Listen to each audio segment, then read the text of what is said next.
बच्चों चलते हैं मेंटल मैथ्स पर्सन कोर्स कक्षा 8 के अगले पर्सन पर।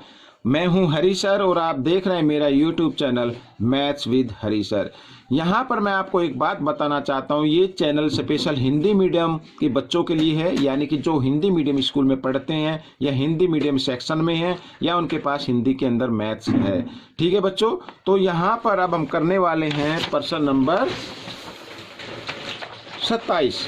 ठीक है, प्रश्न नंबर 27 उसको पढ़ लेते हैं बच्चों। यहाँ पर देखो क्या लिखा, 3 क्रमागत प्राकृत संख्याओं का योग 108 है, तो मध्य संख्या बताएं।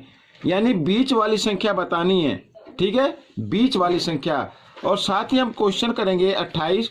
लिखा है एक समद्विबाहु त्रिभुज के आधार की लंबाई 8 सेंटीमीटर है और परिमाप 20 सेंटीमीटर है, तो समान भुजाओं की लंबाई बताओ। ठीक है, यहाँ पर आधार की लंबाई दी हुई है और परिमाप दिया हुआ है, तो समान भुजाओं की लंबाई हमें बतानी है। आइए करना शुरू करते हैं। तो यहाँ पर बच्चों मैं आपको बता देता हूँ, बहुत से बच्चों की शिकायत रहती है कि सर ये वीडियो नहीं मिल रहा है। तो मैं आपको बताता हूँ कि आप मेरे चैनल पर जाएं, ठीक है, और वहाँ पर प्ले लिस्ट में देख ले, आपको सभी वीडियो मिल जाएंगी। ठीक है, आइए करना शुरू करते हैं। प्रश्न 27, इसमें लिखा 3 क्रमागत प्राकृत संख्याओं का योग। तो माना पहली प्राकृत संख्या, ये लिख लीजिए, प्राकृत संख्या बराबर x। दूसरी प्राकृत संख्या x जमा 1, क्रमागत प्राकृत संख्याएं। ठीक है, तीसरी प्राकृत संख्या बराबर x जमा 2, और इनका योग वो भी लिख लेते हैं। इनका योग दिया हुआ है 108। ठीक है, अब हम इसको करते हैं प्रश्नानुसार, लिख लेते हैं। प्रश्नानुसार लिख लीजिए, इससे ये होता है प्रश्न के अनुसार। यानी क्या लिखा हुआ है, लिखा है कि पहली प्राकृत संख्या जमा दूसरी प्राकृत संख्या जमा तीसरी प्राकृत संख्या, इनका योग 108 आता है, तो संख्या हमें बतानी है। अब हम x को प्लस कर लेते हैं, 1x, 1x, 2x और 3x, और 2 और 1 3, इस तरीके से, और ये बन गया आपका समीकरण। अब आपको क्या करना है, इस जमा 3 को आपको दाईं तरफ ले आना है, बराबर के निशान से इधर, तो इधर आकर ये घटा का हो जाएगा। आइए मैं लिख लेता हूँ घटा में, ये लिख लिया।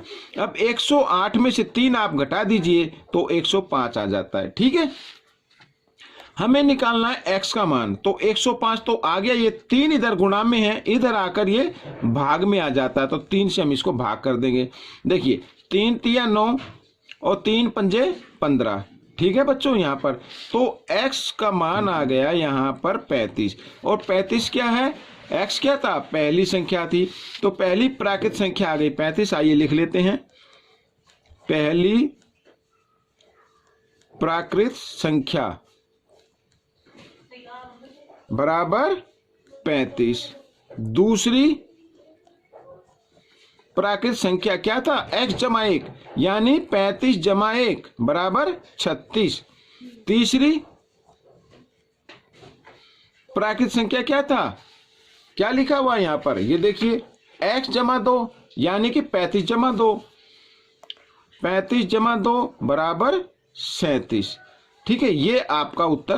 तीनों संख्याएं निकल चुके, 35, 36, 37। पहली प्राकृत संख्या 35, दूसरी 36, तीसरी 37। लेकिन क्वेश्चन में पूछा था कि मध्य बताओ, तो मध्य बच्चों यानी बीच वाली संख्या है 36, तो मध्य संख्या आपकी ये आ गई। ठीक है बच्चों, अब हम करते हैं अगला क्वेश्चन। तो आपको ये प्रश्न कैसा लगा मुझे देता हूं मैं। प्रश्न नंबर 28 था। यहाँ पर मैं एक ये समद्विबाहु त्रिभुज बनाता हूं और इसको नाम देता हूं ABC। ये BC जो है ये क्या है, यही दिया हुआ आधार, ये है 8 सेंटीमीटर। ये क्या है, 8 सेंटीमीटर, इस तरीके से। और ये बराबर भुजाओं की हमें क्या निकालनी है, लंबाई निकालनी है। तो नहीं दी हुई ना, तो ये भी बराबर है ये, तो इसको x मान लेते हैं। मैं x सेंटीमीटर लिख लेता हूं, इसको भी x सेंटीमीटर लिख लेते हैं। क्यों, क्योंकि दोनों क्या हैं, बराबर हैं, इस तरीके से। ठीक है। और परिमाप इनका दिया हुआ है, परिमाप क्या दिया हुआ है 20, ठीक है 20 सेंटीमीटर। आइए करना शुरू करते हैं। तो हम मान लेते हैं माना बराबर भुजाओं में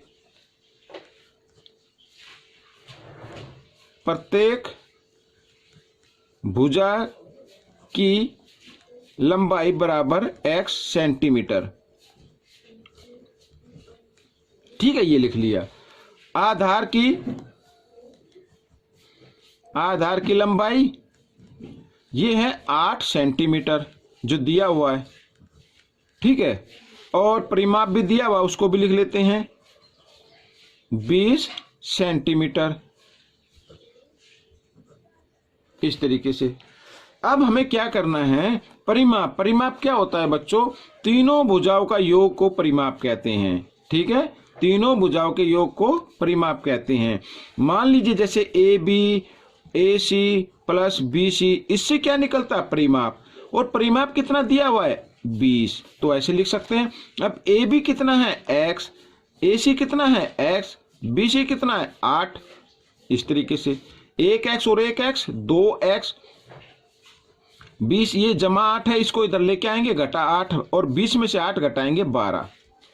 x का मान निकालना है तो 12x बराबर 12 आ गया, 2 इधर गुणा में, इधर आकर ये भाग में, 2 छिक 12, तो x बराबर क्या आ गया 6।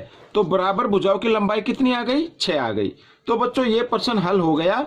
आपको ये प्रश्न कैसा लगा मुझे जरूर बताएं, इसमें से सीखकर आप दूसरे बच्चों को जरूर सिखाएं। मिलते अगले पार्ट में, तब तक के लिए धन्यवाद।